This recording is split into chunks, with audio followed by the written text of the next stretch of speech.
বাঙালিকে যদি বলা হয় চা খাবা, তাহলে উত্তর দেওয়ার আগে কাপ খুঁজতে শুরু করবে। তো আসুন শুরু করি আজকের এই মালাই চার রেসিপি। প্রথমে পাতিল গরম করে তার মধ্যে 2 চামচ চিনি দিয়ে ক্যারামেল বানিয়ে নিব।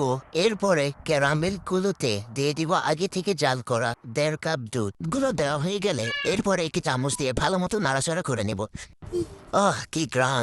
চিনি ঠিকঠাক হলে চায়ের মোড়ও ঠিক থাকে। বেশি হলে ডায়েট ট্রাক করে, কম হলে মন। কি যে করি! দুধগুলো ভালোভাবে ফুটে আসলে দিয়ে দিব 2 চামচ চা পাতা। চাগুলো ভালো মতো ফুটিয়ে নেব, কারণ বাঙালির চা যত বেশি ফুটে আড্ডাও তত ভালো জমে। এই যে রংটা দেখছেন, একে কি বলে জানেন? একে বলে আরেক কাপটাও রং।